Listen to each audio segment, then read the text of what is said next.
After all the drama at Croft just 2 weeks ago, we're still heading north in the Quick Fit British Touring Car Championship as we set sail for Knockhill, and 3 more dramatic races coming up this weekend. And the championship getting towards the business end of proceedings means that results here and points here are going to be absolutely crucial. This 1.2 mile circuit always delivers plenty of drama, plenty of action and plenty of talking points along the way. We had lots of talking points as well at Croft a fortnight back, and leaving Croft it was Tom Ingram who had put himself into the lead of the championship. 21 points up on Ash Sutton, with 21 points up on Jake Hill, with Ash Sutton in third, Dan Camish fourth ahead of Josh Cook, and then Colin Turkington with Tom Chilton seventh, and Aaron Taylor-Smith rounding out the top 8. But Tom Ingram was the big winner at Croft, getting himself into that championship lead. So, qualifying is going to get underway here at Knockhill very shortly. It has been, as is traditional here, a weekend of mixed weather conditions. It has been incredibly blustery over the last couple of days. We've had a bit of rain this morning. We've had a bit of sunshine as well, but the wind has been the main factor. The other talking point of the morning over the 2 free practice sessions, Dan Rowbottom, quickest in each of them. Remember, he has got the full 15 seconds of hybrid allocation, and actually using all of that around the Knockhill lap takes some doing. That gives you an idea of just how windy it is at the moment, with the flags almost bent double, the flagpoles straining against the conditions. Let's see how it pans out during qualifying. Again, as ever, it's going to be that 4 elements of qualifying with Q1 split into the 2 groups. Before we get into that, a little earlier on, Tim Harvey and Louise Goodman took their traditional stroll through the paddock and they went hunting for drivers. Well, Tim, a view of the legendary Knockhill, after which this circuit is named. And the fact that we can see it, as the legend says, is a good thing, because it means it's a clear day. Yeah, it's bathed in sunshine, which can only mean one thing: the rain's on its way. I tell you what's here already, though. Let's just take a little bit of a stroll down a packed. Well, it's not really a pit lane. It's slightly different facilities here, different layout, isn't it? Yeah, teams working out of their awnings and then taking the cars down to the pit lane for practice, qualifying and obviously race sessions. Yeah, it's always a very inclusive atmosphere here in Scotland. Obviously, it's the only race we do up here each year, but the crowd are so knowledgeable, so enthusiastic. We've been coming here, well, ever since '92 when we had the first BTCC race, but Knockhill itself is celebrating the anniversary. It was 1974, I think, the circuit opened, so it's a big event. We're just headed past Napa. They've been looking good so far. Dan Rowbottom, quickest in both the sessions. How do you see their chances this weekend, both Dan and the whole team? Because Dan Cam has been going well. He's on this fantastic run of consistency. Ash, not so good last time out at Croft. Yeah, I mean, you know, the championship's been a topsy-turvy. We've had 3 changes of championship lead in the last few races. Tom Ingram, from going into Croft 4 points behind Jake Hill, came out 21 points in front. Ash Sutton, who was leading earlier, finds himself in 3rd place with some work to do.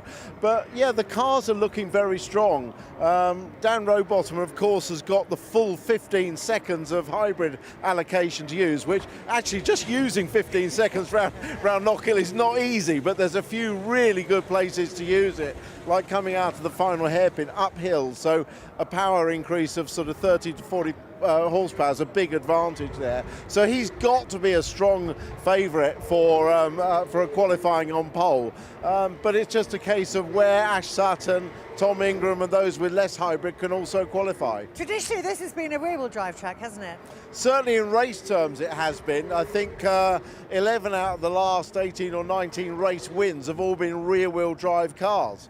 But as we've seen else at other tracks, you know, front-wheel drive cars are still going to take wins. Ash Sutton himself has had a win and a second at the last 2 years, so he's going to be anxious to get a lot of points. One of the classic views of this circuit is the cars leaping over the curbs down at the bottom of the track. They've made a few changes there. What difference is that going to make, and why have they made them, first of all?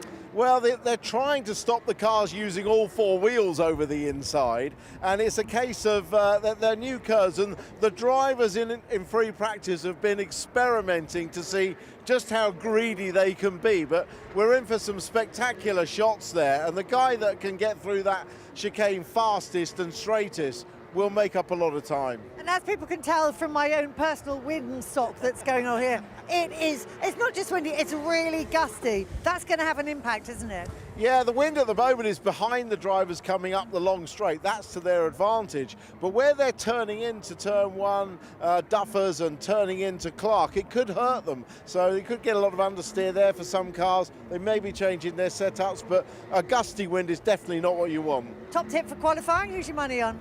I'm going to have to go with Dan Rowbottom. Would be nice to see, wouldn't it? Yeah, it would, yeah. All will be revealed. Well, Dan Rowbottom was quick in free practice at Croft, but then come qualifying, he was one, and he wasn't the only one, who fell foul of track limit regulations. And of course, here we will no doubt be keeping an eye to track limits as well as the session goes on. Now, let's start by Q1's two groups, where Group 1, Dan Rowbottom, the fastest driver in FP2, is joined by Andrew Watson, Aaron Taylor-Smith, Aidan Moffat, Rob Huff, Mikey Doble, Dan Camish, Sam Osborne, Scott Sumpton and Daryl DeLeon. Group 2, Ash Sutton, Tom Ingram, Colin Turkington, Chris Smiley, Josh Cook, Ronan Pearson, Tom Chilton, Adam Morgan, Jake Hill, Nick Halstead, the order. If you're wondering why Jake Hill was so far back, he managed to whack a curb, we understand, and may well have tweaked something. So the pace should be there when we get this qualifying session underway. And Jake Hill will be a man to watch for sure as he makes his way down the pit lane. Adam Morgan, another of the BMW drivers there as well. The good news is that although it is still blustery, the road is dry, and in terms of the hybrid allocation, it is championship order. So the better you are in the championship, the less usage you have. 1 second a lap for Tom Ingram, 3 seconds a lap for Jake Hill, and 5 for Ash Sutton, 7 for Camish, 9 for Cook, 11 for Turkington.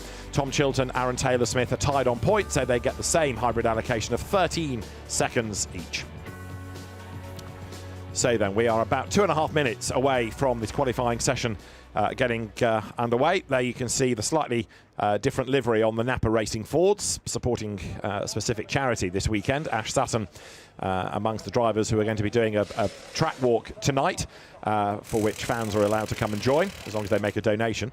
Jake Hill, one to watch when we get into that second group, and it's going to be a very lively session, that is for sure, because we know that the pressure is on. We've seen it all season, and you've got to get into the top 6. It might only be 10 cars per group, but the quality is such that staying in that top 6, Tim Harvey, is not easy. Yes, it's going to be difficult, I think. But I have to say, I think the second group is probably the harder group. I know we always look at it, but there's more sort of top drivers in that. But they'll all be. The times are so close here in qualifying anyway. It's going to be tight for all of them. They're all going to have to deliver a lap. At least it's dry, and apart from the wind, the conditions are fairly stable. So Dan Rowbottom, inevitably, given how well he went in free practice, is going to be a man to keep an eye to in that first group.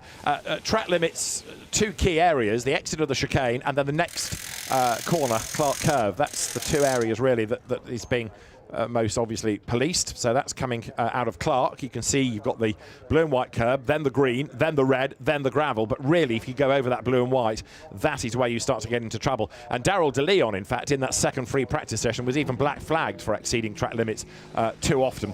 So the drivers will have to keep an eye on it. The exit of the chicane, I mean, the chicane's always spectacular, but some of that spectacular action is negated slightly, because if you run wide as a result of being spectacular over the curb through the chicane, you run wide, and so the track limit penalty starts to kick in. But the drivers will have just this 10 minutes to get themselves sorted and to do a time. The good news here, unlike Croft, if you are pinged, you've got more chance of doing another lap because it's a shorter lap. Yeah, and also your tyres will stay in for a little bit longer. Yeah. They don't wear quite as quickly here, so you'll have several laps while your tyres are at the optimum. But it's those 2 places, the exit of the chicane and the exit of Clark, where track limits are enforced. Not with sensors, same as Croft. It's by judge of fact, watching and writing down with a piece of paper and pencil. And you would not really want to be that judge of fact, because it's going to be a busy session. The cars then being pulled back onto the fast lane. The green flag is there, so Q1 is underway. Drivers make their way down the pit road, and this must be one of the few years we've come to Knockhill where drivers aren't going to complain about traffic, because there'll only be 9 other cars out there along with them. Yeah, it works out well, doesn't it? They can all find a bit of room. Wow. In fact, traffic has not been an issue with the new qualifying system, which I actually really enjoy. It means the drivers have to produce a quick lap, not just once in half an hour, but 3 times if they get through to the final 6. So down through Duffer's Dip, this is Aidan Moffat, one of the two home heroes. You've got Ronan Pearson, race winner at Brands Hatch, as the other Scot, and both of them coming here with high hopes. Knockhill traditionally hasn't been always that kind to the local drivers, even going back to John Clallan's time, but let's see whether that can be turned around this weekend. So a quick reminder, on track there will be Dan Rowbottom, Andrew Watson, Aaron Taylor-Smith, Aidan Moffat, Rob Huff, Mikey Doble, Dan Camish, Sam Osborne, Scott Sumpton and Daryl De Leon, and you're looking at Aidan Moffat on his way now down towards the hairpin. And the teams in the pit lane in front of us getting ready to receive cars should they need to do a tire cross at the end of this lap, although we did see at Croft one or two teams and drivers doing an extra lap before they came in. Yeah, I think almost certainly there were a definite two warm-up laps. As you can see, most of them carrying on to do a second lap. It's such a short circuit, you need to do two laps so that the tyres on the front when they go on the back have really got some proper temperature in them. Just one lap isn't really enough, but of course it does eat into your time. It does. There's only 8.5 minutes to go already. Yeah, indeed. There's Daryl De Leon, who's had a good season. He's under the radar a little bit, but that car has had good pace and good reliability, and for a new team building itself up, got on with the job nicely. Yeah, and he's a great little racer, isn't he? He gets stuck in. He's managed to keep his nose pretty clean, considering he's racing at the back end or the middle to the back end of the grid a lot of the time. He has been well up into the top 10 as well, but it's the danger area for damage. But he's, I think, driven really well.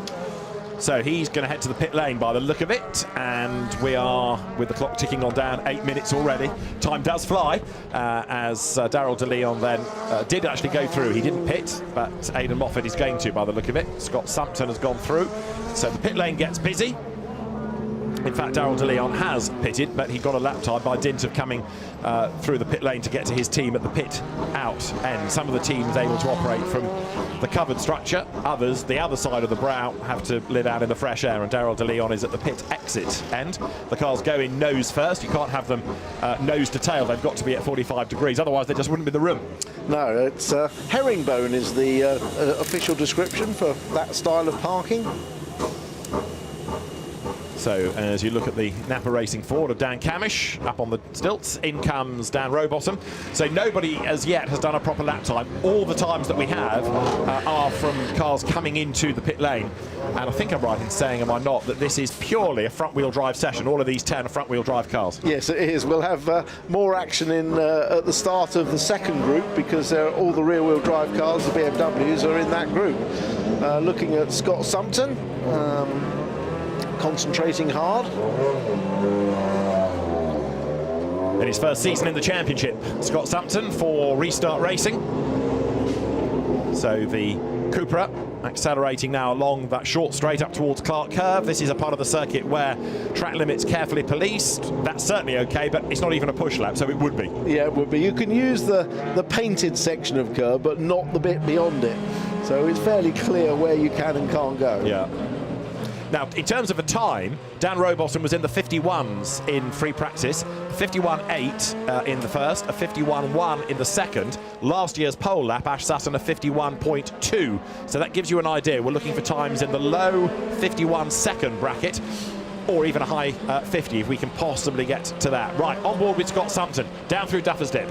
Down through Duffer's Dip, get the car stopped and rotated early so you can be back on the power. There's really no opportunity to use the hybrid because you're so busy here. Now setting up for the chicane, clip the left, very gently over the right. He's not taking much curb there at all. He's still weaving a little bit, so I'm not sure this is the ultimate push lap. I expect to see cars floating over those curbs on the right-hand side of the chicane a little bit more than Scott was on this lap. But and then you've got a slightly bumpy braking area where it's very easy to lock up, especially if your tyres are a little bit cold on the front. Second gear for that hairpin. It's not first gear in the touring car, it's actually second. They've got so much power and torque they can pull out in second gear. So Scott Sumpton will do the target time, 53.661. We know there's more to come, but we've got less than 5 minutes. Yeah. Half the session gone already. Yeah, all the laps will come in one go and we'll miss them all.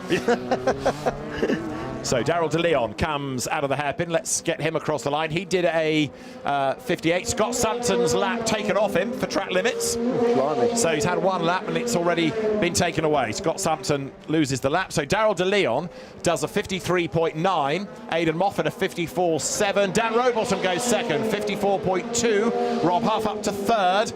He's done a 54.3.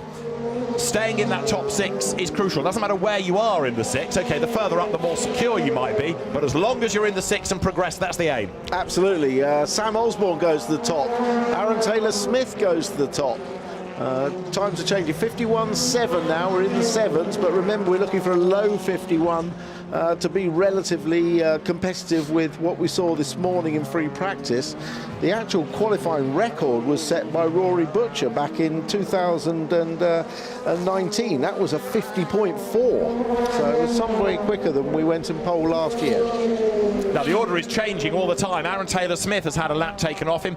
And right now, out of the 6, Camish, Huff, Watson, Taylor-Smith. Now, I know it's going to jumble itself around again before we get to the end, but they're the 4 that need to push on. It does change because Rob Huff goes quickest now at a 51.5, Andrew Watson a 51.4. So that's both the works-coloured Toyota Gazoo Racing UK Corollas in, and out are Doble, Osborne, Sumpton. That changes again as Taylor-Smith goes quickest. Rowbottom joins Doble, Osborne and Sumpton, the wrong side of the 6. And you can see already how the laps get a little bit quicker each time, don't they? They got a window, isn't just one flying lap, it's 3 or 4. So they will run hard till the end. And there we see Osborne taking a good degree of the curb on the right through the chicane, and the car floating through that very nicely. First chance we've got to see that. So this is Rob Huff with a lock up at the hairpin. Mikey Doble goes quickest now, 51.2, 3 thousandths quicker than his teammate Aaron Taylor-Smith. Rob Huff is heading up to the line. Dan Camish has had a lap taken off him for the track limit abuses. And where does Rob Huff go at the end of the lap? He goes up to 4th. So Rowbottom is out, Osborne is out, Sumpton is out, Camish is out at the moment. Camish is in. He's up to 4th, as you say that. And Daryl De Leon has had a lap taken off him, so he drops down at the wrong side of the 8, and he's been off the road as well. There he is, look. Dust being kicked up, and he's just ahead of Aidan Moffat. That'll be on the exit of the chicane there, so he's run wide into the gravel. It's sort of self-policing, really. If you run wide, you're going to be in the gravel. There's a small strip of concrete they can use and get a track limit penalty, but anything beyond that. Starting to rain, we're hearing. We're hearing spots of rain. Okay, so if you haven't done a good lap, you're going to be in strife. Replay of Daryl De Leon's moment, sideways up the curb, way onto 2 wheels, through the gravel. That was really spectacular. So that tells you they can't take the new curbs there. They clearly could have taken that last year, and they're a lot more aggressive now for lifting the car up. And that Jake Hill problem with the suspension was a broken wishbone. So they've all been pushing the limits, but they're going to have to tidy it up a little bit. Now, Dan Rowbottom, as the rain comes, is still only 7th. So, having dominated free practice, he's the wrong side of the line. This lap, if the rain is coming and it's going to get worse, has got to be good as he's way up onto 2 wheels, going through Clark's. And did that lose a little bit of pace? Did that lose a little bit of time? He's on the hybrid lock on the way down to the hairpin. To get into the top 6, he has got to find about a 10th. A 10th and a half would get him in. Here it looks like he's brightening up again, so typically fickle Knockhill weather, teasing the teams all the way around the lap. Does Rowbottom get into the top 6? The answer is no, because he's 8th as he comes over the timing line now. Others have gone quicker, including Daryl De Leon. So Robo 8th, and he's got 1 more lap. Possibly he could squeeze 2 out of it. Let's see. Yeah, he should get 2 laps because a lap time is under a minute. And there was a minute to go as he crossed the line. That first section is where it's really wet. That's right on the limit, just gets away with it. Kissing the tyres on the left as he went in there to try and straighten the angle. Taking a bit too much curb maybe there at Clark. But he was a lot of people's tip for pole. And he hasn't produced a lap time yet, anything like he did in free practice even. No, and he's down in the sectors here as well. So Rowbottom having a tough session. Rob Huff locking up, coming down towards the hairpin. He at the moment is 5th fastest. Let's see what he can produce now. He's in the 6th, so that's good enough. He's run out of hybrid for the lap. He goes over the timing line and breaks the beam and stays 5th quickest. The flag is imminent because we've got 2 seconds, 1 second flag out. And Rowbottom on this lap has just got himself a personal best in the first sector. His last lap was quicker, but only 7th. And so Dan Rowbottom in the middle sector of the lap is going quicker. It'd be interesting to see in Group 2 how the BMWs, the rear-wheel drive cars, take that chicane, whether they have an advantage or not. We've just had an absolute best middle sector from Daryl De Leon and Dan Rowbottom, 2 personal best. The prediction is that this is going to put him top, but here he comes up towards the timing line. There's a car kicking up the dirt ahead of him. This has got to get Rowbottom into the Magic 6 to progress into that quick 6 into Q2. He comes over the timing line and goes 4th fastest, so he lost out a little bit in the last sector, but it's enough to get him in, it seems. At the moment, that was a good effort on that last lap. And Daryl De Leon, the fastest middle sector, that's through the chicane. But that means that as De Leon has gone 6th, Huff is out, Moffat is out, Osborne is out, and Sumpton is out, because everybody has taken the checkered flag. And so Rob Huff and Aidan Moffat, who really has not had a great season in terms of qualifying, because only once has he got out of Q1, but again, we've lost 2 of the Toyotas. We have, with another Toyota actually the fastest one. Yes, Andrew true. Watson's. Yeah. So Andrew, drama for them, but that was but look how tight the lap times are. Just 0.2 of a second, covering the top 7 cars. 0.2 of a second. So you're 0.2 off, and you're out the top 6. 0.2. Well, it's a very disappointed Rob Huff, that is for sure. Aidan Moffat shaking his head in the car. But in a way, the session has done its job, because there are 2 big names that we know are going to have to work their way through in race 1, and that's what TOCA wanted when they produced this, because they knew that there were going to be people that would lose out. And as I say, the losers out of this, Rob Huff, Aidan Moffat, Sam Osborne, and also Scott Sumpton. This is the order then. Andrew Watson the fastest at the end of that part of qualifying, with Mikey Doble 2nd quickest, Aaron Taylor-Smith 3rd, Dan Rowbottom 4th, 5th Dan Camish, and Daryl De Leon makes it through as well. He is 6th quickest. Out, therefore, Rob Huff, Aidan Moffat, Sam Osborne and Scott Sumpton. So we expected it to be a very interesting session, and it is proving so to be, as getting a replay here. Aidan Moffat's on board. That was Daryl De Leon going through, and I think this is his 2-wheeling moment, isn't it? Way up on the curb and crash landing into the gravel. But fair play to him, he came back from that big moment to set the fastest middle sector of anybody. So he certainly learned the quick route through that chicane. Absolutely right. Disaster, and a great shame for Aidan Moffat. Home race, don't forget, him and Ronan Pearson, the 2 homeboy favourites. He'll be very disappointed. Will young Aidan, that's for sure. A little debrief with the team, and we'll follow. And well, that's it for today. But good news is he can save from tyres. Indeed so.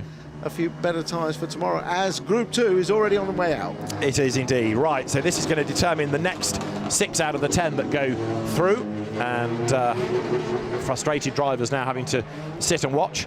So it'll take a lap or 2 before relevant times start to come out of this second part of Group 1.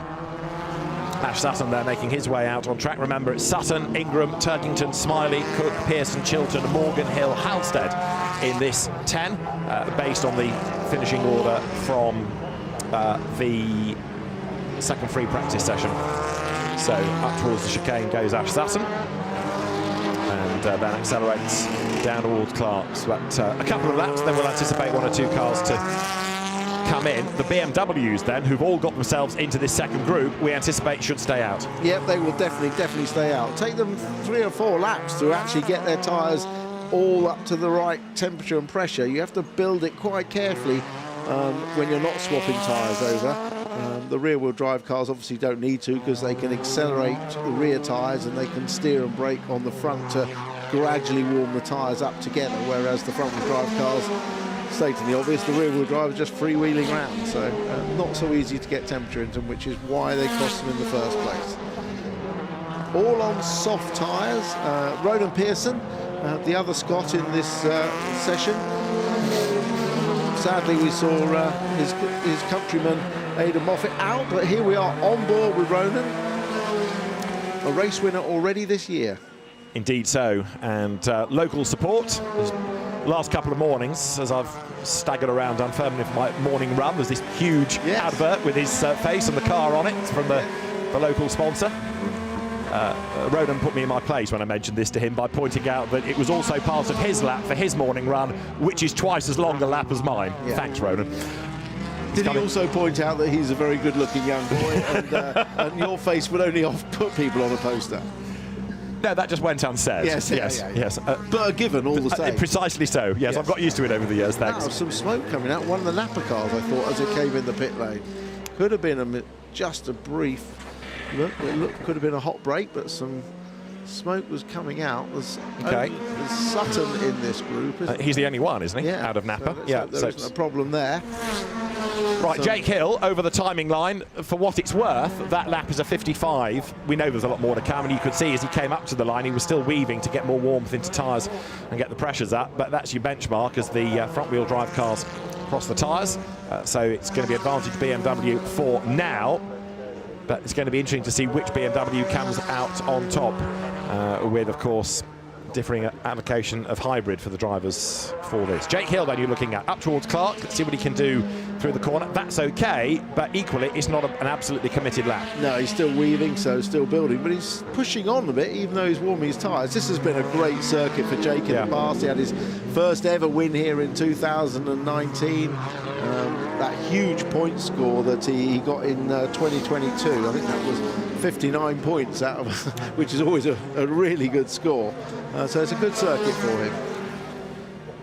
And at Croft, I know it wasn't a great weekend, but he was almost talking himself down before qualifying. I mean, he took issue with him to a degree, saying, you know, this should be a good circuit, you should be able to go well here, but he'd almost talked himself down before he got into qualifying, hadn't he? Yeah, he had, and then the meeting did unravel a bit for him. I still believe, and I think the team probably agree now, it was the wrong tyre choice to not put the hard on from where he started in race one because of the poor qualifying to track limits, but that's a decision they have to live with, and he'll try to bounce back this weekend. So we went into Croft 4 points ahead in the championship, came out 21 points behind Ingram. Right, this is Adam Morgan up to the line. Colin Turkington's gone top on a 51.7. That's there or thereabouts. Adam Morgan's done a 52.2. And Jake Hill will be through in a moment to complete his next lap, and he's just done a 53.8 to be third. But then we need to look at that front-wheel drive fight when it gets going, because we are nudging towards the halfway mark of Group 2. Already, but we saw in the end of session one the times all coming in the last 3 or 4 laps, sub 1 minute laps anyway, 51 seconds, so they do get plenty of laps. My first impression is that the BMW seem to be taking that chicane a little bit easier. They're not taking the big curb, and they're getting the 4 wheels and crucially the 2 driving wheels back on the ground nice and early rather than being up in the air. And they seem to be taking that chicane very nicely.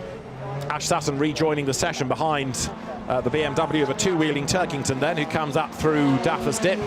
Now that's interesting, because Sutton was in the pits for a long time, wasn't he? So that does indicate there might have been a little problem for him when he came in. I just caught that puff of blue smoke, but he's been late coming out the garage. OK, let's keep an eye when we get to Ash Sutton.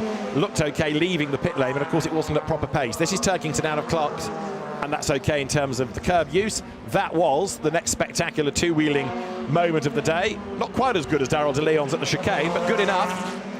And there is Tom Ingram then, the championship leader, coming down towards the hairpin. We haven't really yet even got to the point of looking at representative lap times from 1 or 2, but it's about to kick off, isn't it, with 4 minutes to go. It is. Morgan on this lap has set the fastest first sector of anybody. He's gone purple. Ingram comes up to 7th, not yet in the top 10. Morgan will come across line. He does a 51.6 with the fastest first sector. Right, so Turkington, Morgan, Hill, Pearson, Halstead, Smiley is the current top 6, but we know that's going to change because now the likes of Ingram, Chilton, Cook, Sutton will be on a mission. Turkington fastest sector, first sector, purple, 16.5. That's a quick first sector. So his tyres are all properly in. This is a real push lap now from Turkington. Second sector is purple as well. We have purple. Are we on for 3 cherries from Turkington? Should be, as he comes up towards the line then. A 51.3 is his best so far. Comes up to the beam, and it is 3 absolute bests, 3 purple sectors, and the lap is a 51.109. Roden Pearson is second on a 51.4. Went well in the wet here last year, but sacrificed a podium as the team player to help Tom Ingram in the championship. Ash Sutton's up to second though now, and the margin is 3/10 between him and Turkington. Hill goes third, Pearson's down to 4th, Morgan is 5th, Chilton 6th. Good lap from Turkington. Remember, he was on pole at Croft at the last race, so he's on a bit of a roll at the moment. I know there's some way still to go. Yeah, Turkington used to instruct it, didn't he, a long time ago, so it's a notional home circuit for him. And as Ash Sutton goes through Clark's on this lap, he is down in the first sector, whereas Josh Cook has done an absolute best sector 1. So Josh Cook's Toyota, absolute best within the first sector. There you've got heading up towards the line Tom Ingram, who is only 9th at the moment. He ought to be an improver on this lap. 8th. So not looking great. We've had Chris Smiley losing a lap time. So actually Ingram has benefited by 1 place, not because of his own time, but because of somebody losing a lap. Yeah, I was about to congratulate Smiley on getting in the top 6, at least temporarily.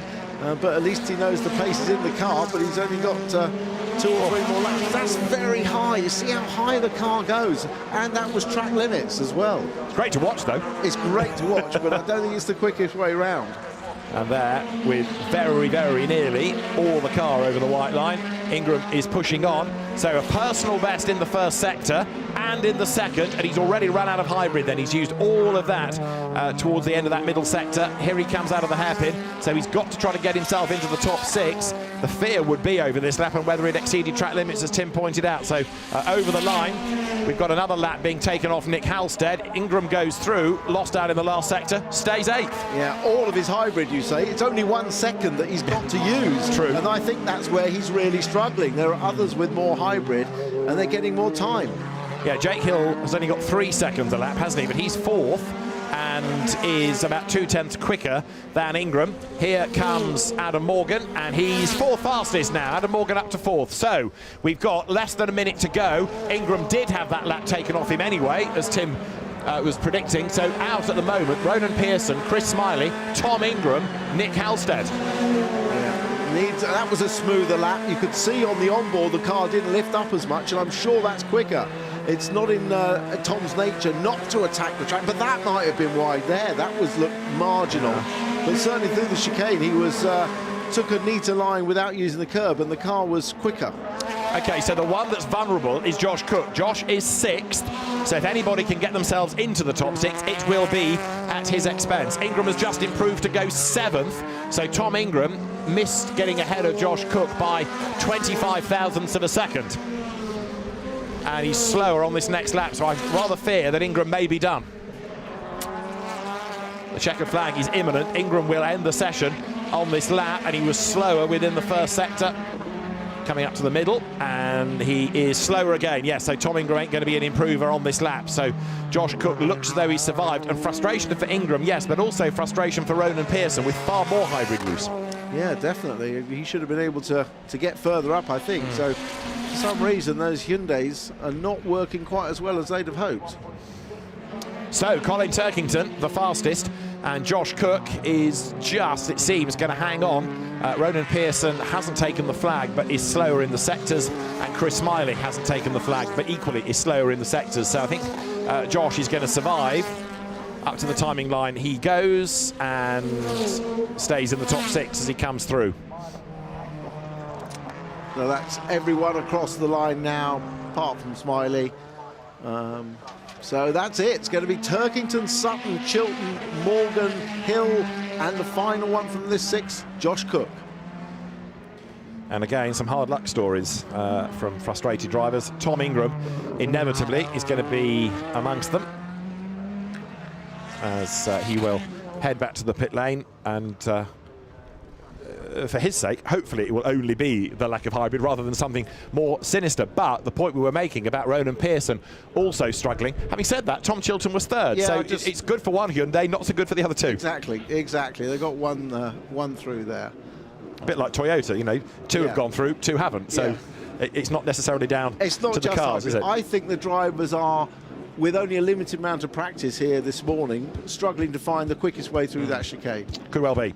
Well, these are the 6 that have done it. Colin Turkington, Ash Sutton, Tom Chilton, Adam Morgan, Jake Hill, and Josh Cook, the rest of the order. We lose Tom Ingram, Ronan Pearson, Chris Smiley, and Nick Halstead. So drivers now will make their way either back to the paddock or, in the case of the most recent 6, into the next part of qualifying. And this is where it's going to get busy, of course, because we'll end up with a slightly greater number of cars on track. We'll be up now to 12 of them rather than 10. And the drivers staying in cars ready to go back out. There is Ash Sutton, good to go. Dan Camish, I should say, is good to go. Not Ash Sutton, that's Dan Camish. And he's had that remarkable run of podium finishes and second places over the last few events. He wants a win, but equally he's quite happy, I think, banking points. But running out of options for the win because the season's coming to an end. Yeah, it hasn't been the best circuit for him. He's not had a win here either. No. In his in BTCC career. He's had podiums, but not a win here.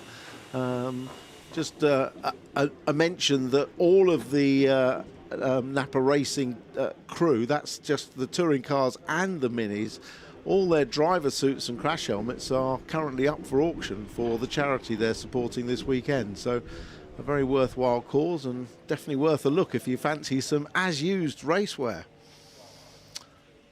So everybody getting ready in the pit lane, a short turnaround time. There is time to make little changes. Remember, for some teams, this is the first time they've actually run on brand new tyres because they have carryover tyres to use in free practice, and they've been saving some for qualifying, and maybe they need to make some setup changes. Yeah, true enough.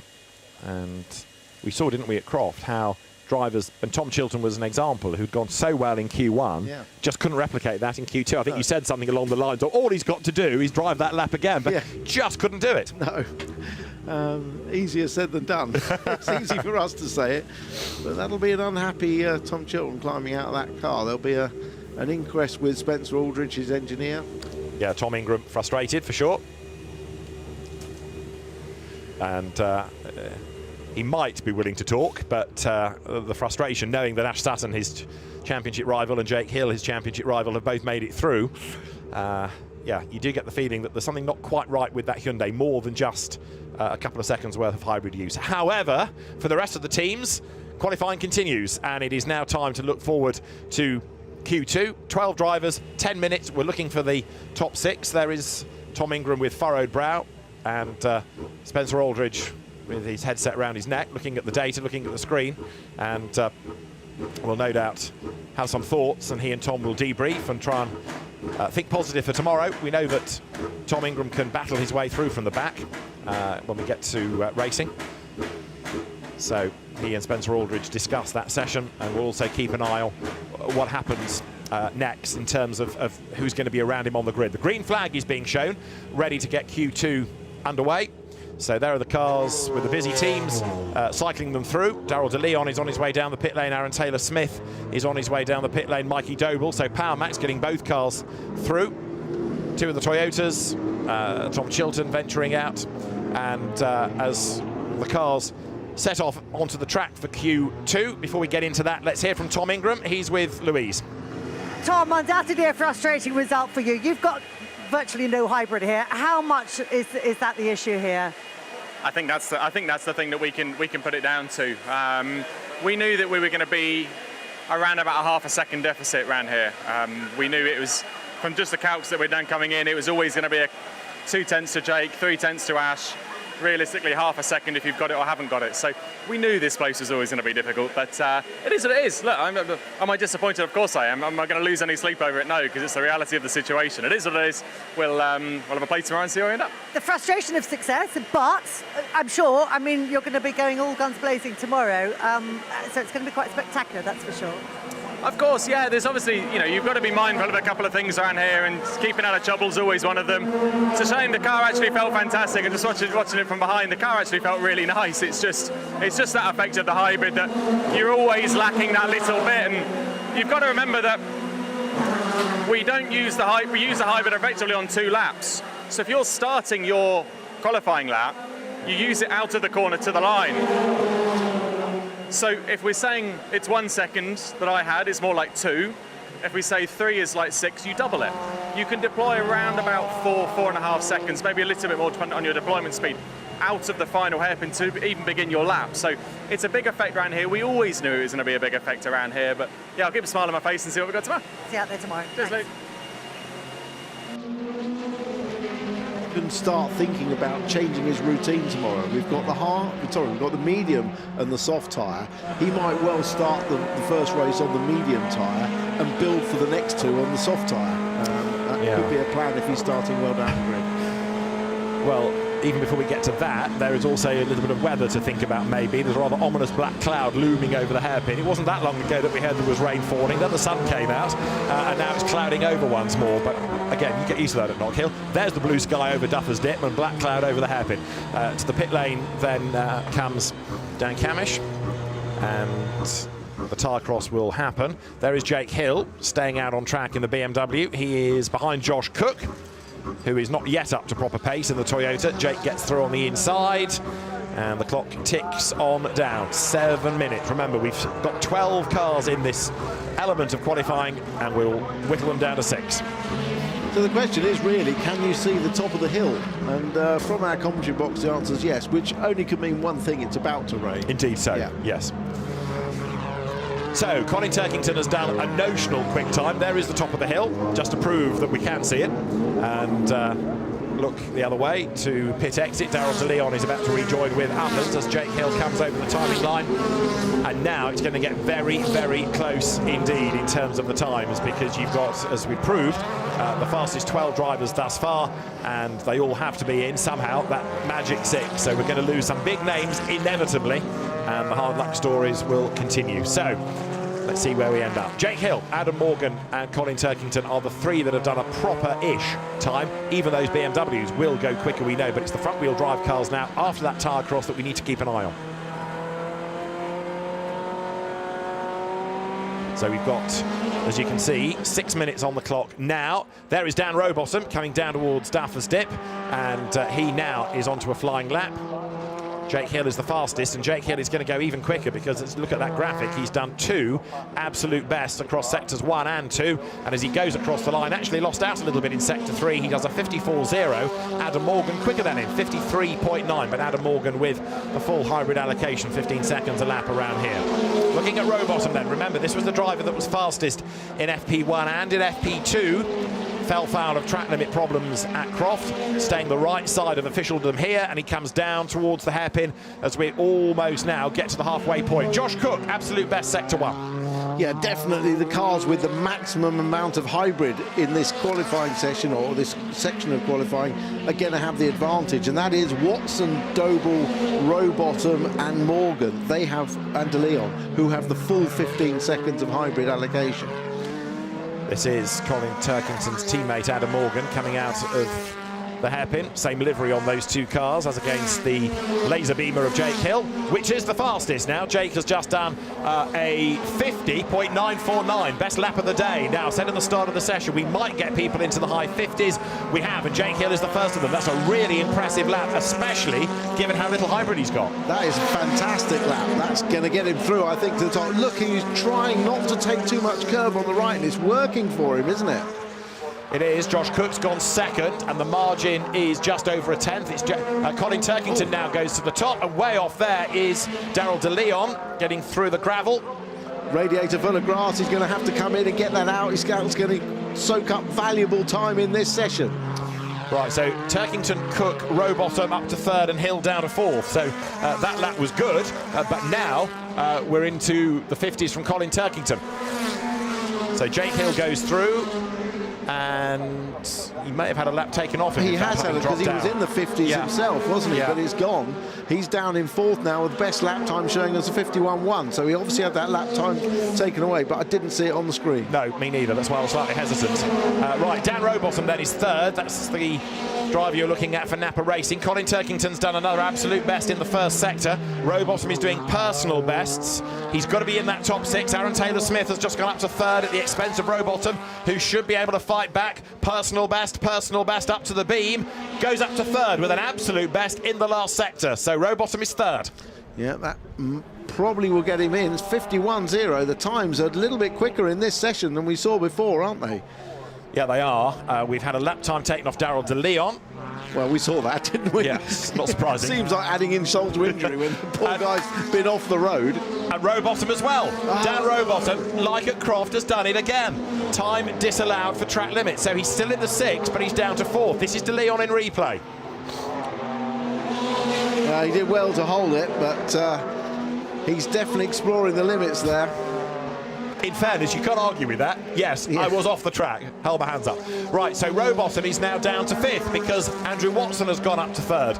And no doubt Paul Ridgway will be on the radio saying, you've been done for track limits, calm it, more dust being kicked up. I think that was Daryl De Leon again, actually looking at the car that was fleeing the scene. But Rowbottom is in jeopardy now, 5th, so he can't afford to keep doing this. And that looked like a scrappy first corner with the car reacting off the curb and bouncing and sorting it, not going forwards, just bouncing it and trying to control the car. Sutton is down in 11th. Indeed, with only 2 minutes and change on the clock. So this isn't a quick lap either. Look, yellow and yellow means slower than he was before. So Ash Sutton possibly struggling, like Tom Ingram, with that lack of hybrid, although Jake Hill's up in the business end. He's in that top 6. But Sutton's car just doesn't look to have any pizzazz about it at the minute. No, it's just not coming alive, is it? No. But I really feel a lot of this is the hybrid having a big effect here on that long uphill section out of the final hairpin. That was a nice line through there from Sutton. That's his on board with Camish up in the air. That looks like track limits again from on board, but you can't tell. And Camish is 7th. He's outside of that top 6, so Dan has got to try and string something together. He is 2/10 down on Jake Hill. That's the target, to get into the top 6. So he's got to try and get himself up past Jake if he can. Sorry, he's 2/10 off the top. He's 49 thousandths off Jake Hill. That's what he's aiming for. But at the moment, he's the wrong side of that line to be in the top 6. Aaron Taylor-Smith, absolute best sector 1. Yep, using his, he's got full 15 seconds. They can actually only really use 13 seconds of it. It's almost impossible to use the full 15 seconds. Morgan goes 2nd with a 51.0. Replay here of Ash Sutton up the curb, way up the curb, crash landing back to earth. And we've got Josh Cook into the pit lane. So with 46 seconds to go, Cook pits. He must be confident that he can stay within that top 6. This is Jake Hill, who's down to 7th now. Turkington, Morgan, Cook, Watson, Taylor-Smith, Rowbottom, the top 6. And Jake Hill is down in sector 1 and down in sector 2. Dan Camish, lap time disallowed for track limits. So Camish is 8th. That was the on-board we saw when he ran right at the chicane, just fractionally over the painted curb. It's interesting, isn't it? Because the two drivers, I know they're suffering with lack of hybrid, but perhaps because of that they're trying to make up for it with aggressive driving. But Ingram, who was out already, Sutton, who's out. Oh, wow, that was a real flyer through the chicane. Have been caught out, I think, by over-driving through that chicane. Checkered flag is out. Daryl De Leon's had another lap taken off him. Also, Colin Turkington lost a lap, but it won't impact him being the fastest in the end in this session on a 50.949. So Jake Hill comes with a lock-up down to the last corner at the hairpin, but he's down in sectors 1 and 2, so I can't see this getting him in. No, it's not going to be enough, I'm afraid. There's going to be some more big scalps gone here. Sutton, the slowest of the group, in 12th. Another track lap time disallowed for Sutton. That'll be the first time this year Sutton's not got into Q3, won't it? Yeah. So Turkington goes through, Morgan goes through, Cook and Watson in their Toyotas go through, Aaron Taylor-Smith and Dan Rowbottom goes through, but it was a bit tense for Dan, I suspect, at the end. Colin Turkington the fastest by 98 thousandths of a second, and those 6 covered by 0.179. Wow. Mikey Doble has lost a lap, but he was out of the top 6 anyway. The ones we lose: Jake Hill, Dan Camish, Tom Chilton, Mikey Doble, Daryl De Leon and Ash Sutton. Going to be a good grid this, and we're not done yet. No, definitely. It's going to be an exciting final 6 runoff, top 6 runoff. It is indeed. So Colin Turkington goes into Q3 for the 4th time this year. Adam Morgan will also progress, and that is his 4th appearance. Josh Cook, 3rd quickest, he will make it through, his 3rd visit to Q3. Andrew Watson will also go through, and that is his 2nd appearance, the previous one only being at Donington. 5th, Aaron Taylor-Smith, he makes it through and that's his second visit to the top 6, and the other driver is Dan Rowbottom, and for Dan that is his 4th visit to Q3. Colin Turkington, Adam Morgan, Josh Cook, Andrew Watson, Aaron Taylor-Smith, Dan Rowbottom progress. We lose Jake Hill, Dan Camish, Tom Chilton, Mikey Doble and Daryl DeLeon and Ash Sutton. Seeing that we haven't said this all year, let's just see if I can construct the sentence. Ash Sutton is out of qualifying before Q3. Yeah. Feels unnatural to say it. It does unnatural, but this circuit was always going to favour those with a lot of hybrid, more than any other circuit. And it's no surprise that when we look at the top 6 that are left in this, nobody has less than 9 seconds of hybrid. Yeah. Cook has 9, Turkington has 11, ATS, Aaron Taylor-Smith has 13, Morgan and Robo have 15 seconds each. So those with the hybrid are the ones that have progressed. So we knew that this format was going to give us interesting qualifying results, and it's been proved again. There is Daryl DeLeon going through the technical checks, and his session done. But he's got himself to sort of mid-grid, which is a good result for one of the underdog teams. Absolutely. He's been driving the wheels off that car. Yeah. Really good. Perhaps too many trips outside the track limits at the chicane, but he's really done well. So the car will be released back to the team, which is at the other end of the pit lane. So we now know which 6 drivers we need to concentrate on for this final part of qualifying. A reminder, Colin Turkington, Adam Morgan, Josh Cook, Andrew Watson, Aaron Taylor-Smith and Dan Rowbottom. They are the 6 drivers that will go through. So for the first time this season, no Ash Sutton in Q3. Question, Louise, is why? Well, I'll put that very question to him. The guys are just saying first time this season that we haven't seen you through to Q3. What was the issue? Was it a hybrid thing, or I saw the guys looking at the engine earlier on in the session? Was something going on there? Yeah, no, there wasn't anything in that department. We had a small issue that they were just resetting in Q1, but yeah, I'm as surprised as you are, based on the fact that we were doing 51.1s in FP2 on used tyres. We put new tyres on and we've gone 4/10 slower. It's a bit of a backward step for sure, but maybe it's just the hybrid coming into full effect. You don't know. Obviously, Tom didn't make it out of Q1.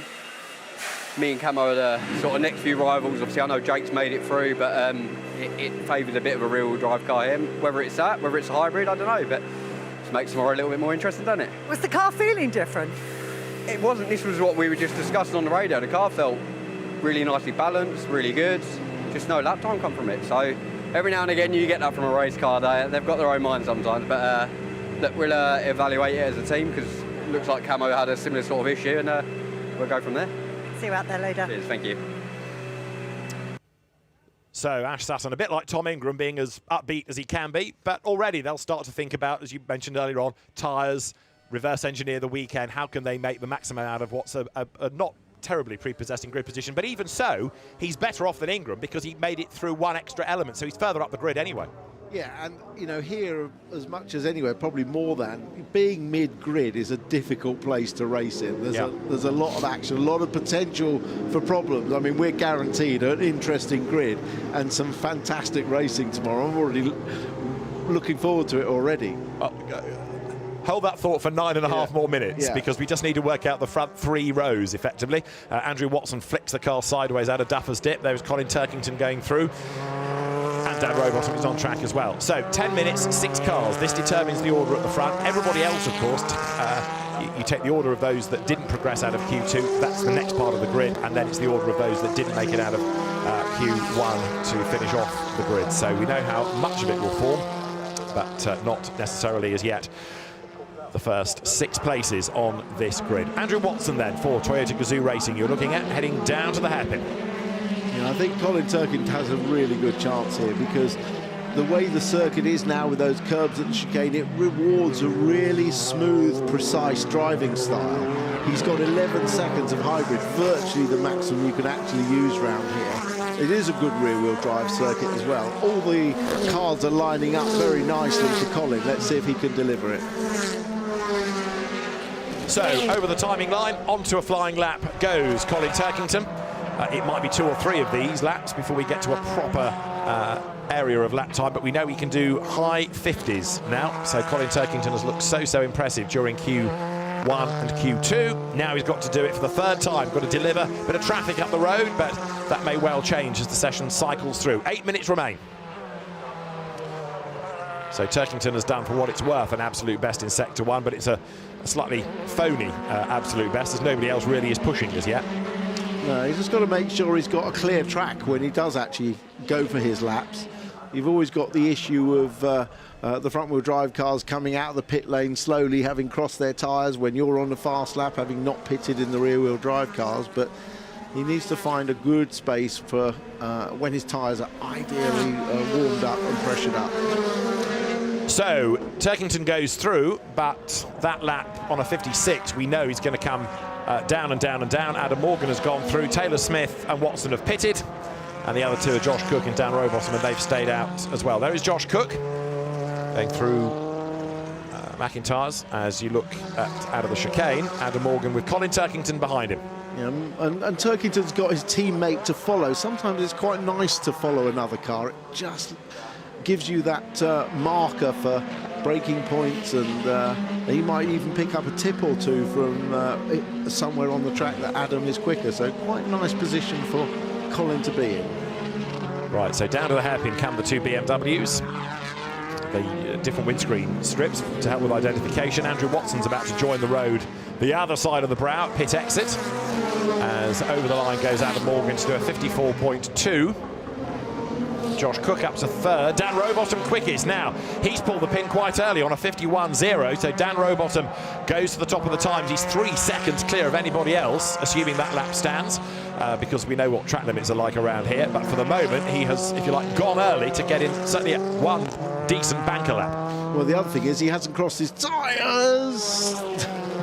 He didn't cross his tyres, so he left with some warm rears on and just put a new pair of fronts on, I assume.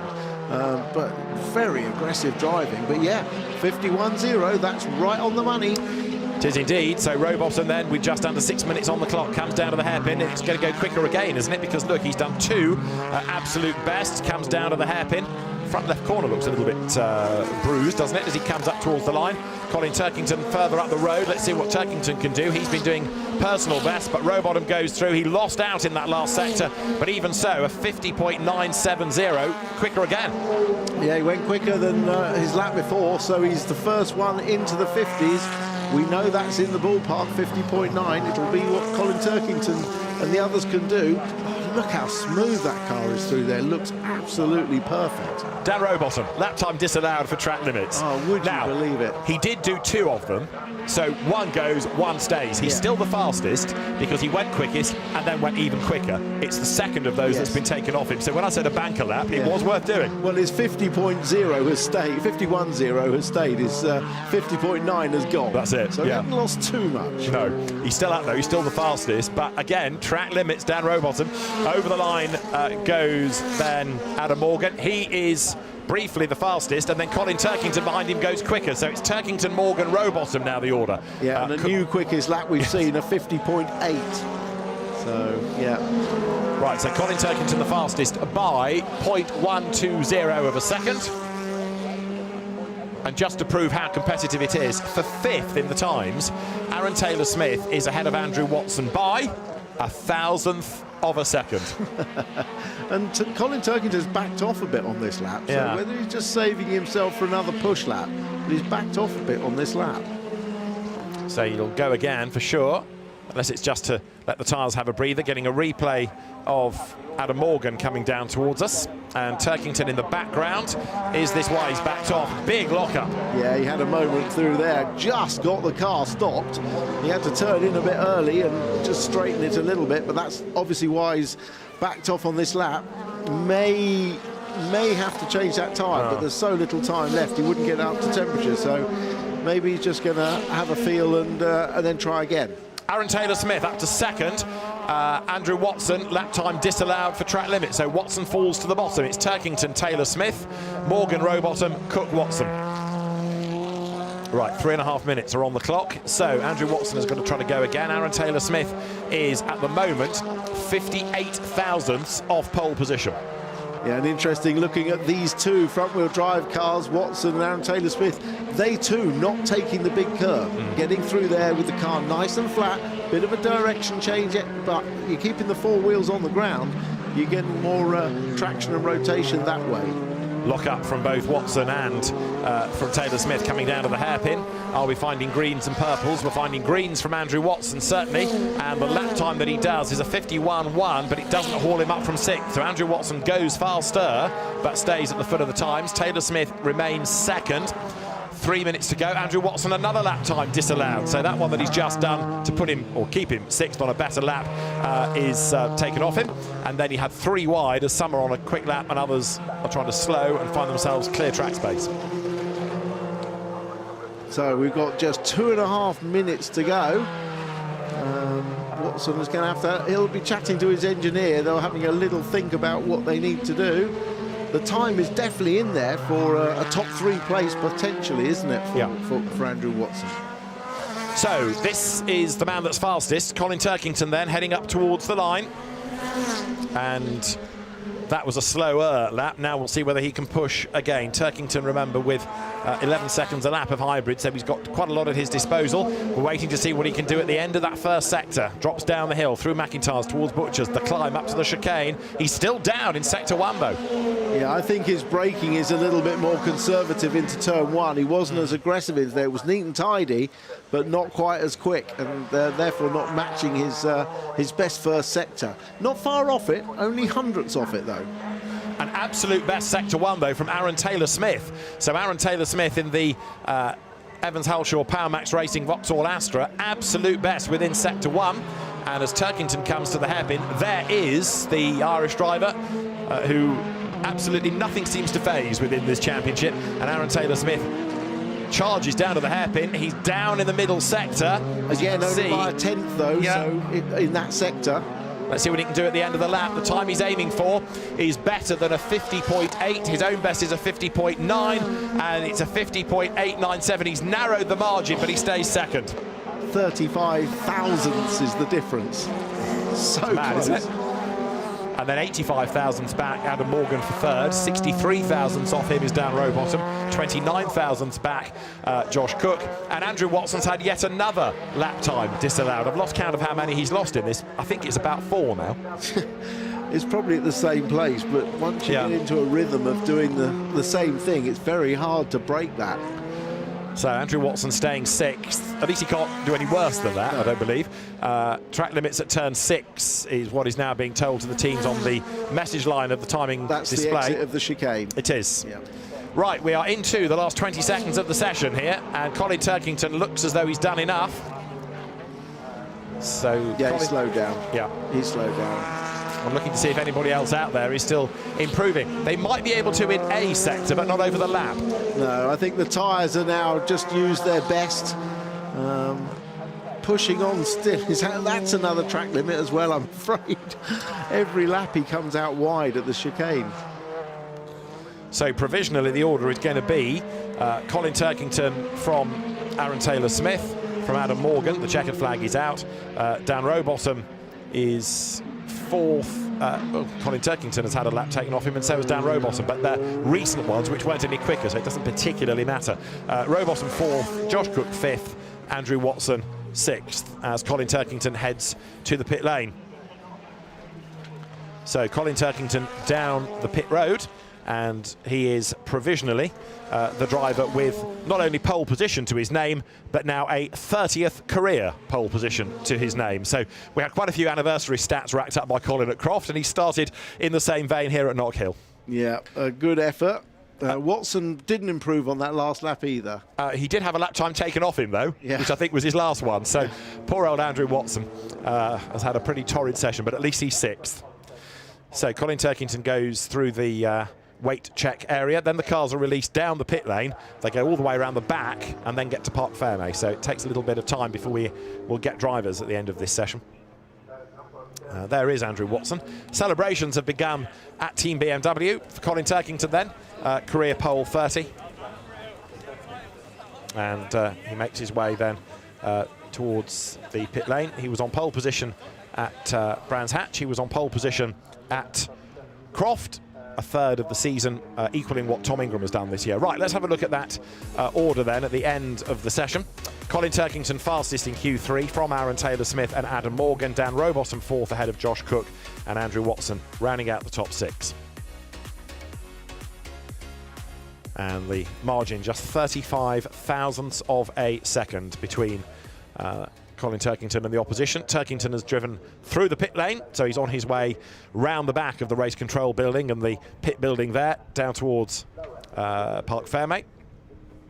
And you can see the rest of the teams then heading for their cars to cycle those back to the paddock before the circuit is given over to the support race teams. There is Adam Morgan, who ends up third at the end of the session. But again, with lots of hybrid, perhaps you could say, well, so we should. Yeah, well, I think you should. Yeah, definitely. But that's a good, I did think that was on for Colin. His last pole position here was 2021, and he went on to win the race one as well. That was his last win here, actually.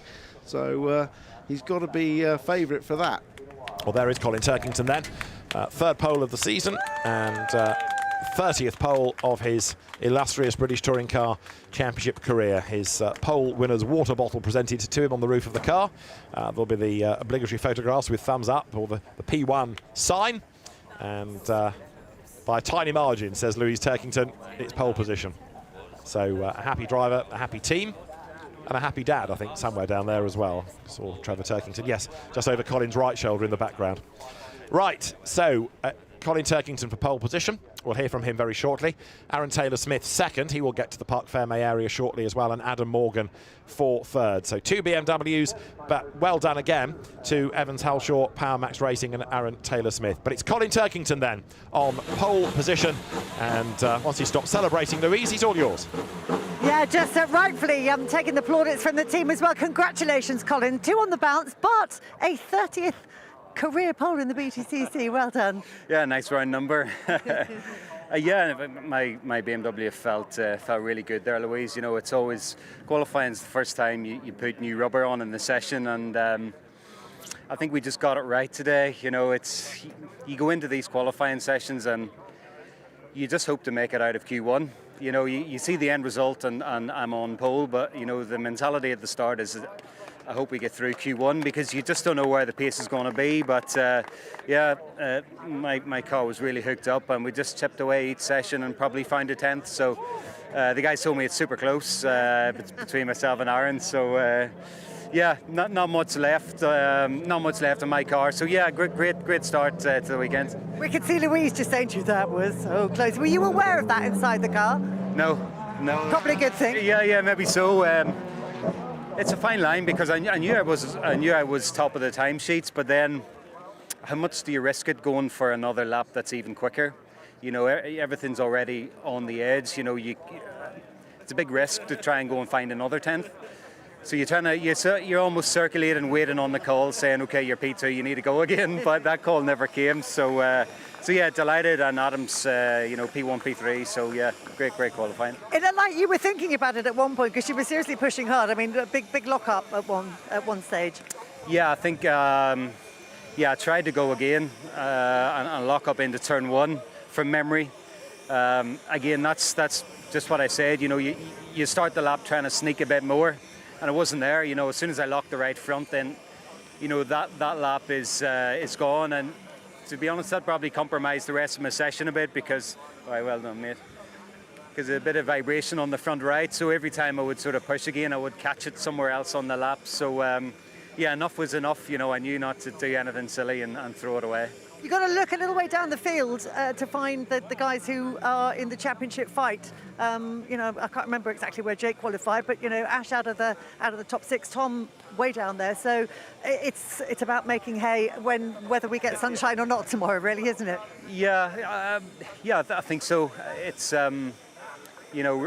tomorrow's obviously a completely different day, but this is how this championship goes. You see a pattern evolving, certain drivers getting to the front and sort of staying there, and then the second half of the season, weird things happen. It just the whole thing flips, and different people appear at the front. So we probably expected something like that. Having some hybrid really helps coming off the start-finish line. So yeah, for sure. I think the sun will shine tomorrow, so yeah, I plan to capitalise, yeah. Well done. We will see you out there tomorrow. So I can just see Aaron Taylor-Smith is having a chat with somebody else at the moment. So let's dive in and grab a word with Adam. Colin was just telling us, congratulations, by the way, on the result. Colin was just telling us his car felt really nice there. I'm guessing yours was pretty on song as well. Yeah, it felt really good. You know, it's a huge credit to everyone behind me. They've worked really hard. We were kind of scratching our head a little bit after FP2. The track's changed quite a lot with these new chicanes, and I think last year you could see that people who attacked the curb were really quick, whereas now it's the opposite. You try and avoid it and try and get a good run through it. So yeah, FP2 I came away a little bit downbeat, but we did something to the car on the rear, and it worked really well. So mega happy for myself and Colin up there at the front. So hopefully we'll carry that through to tomorrow.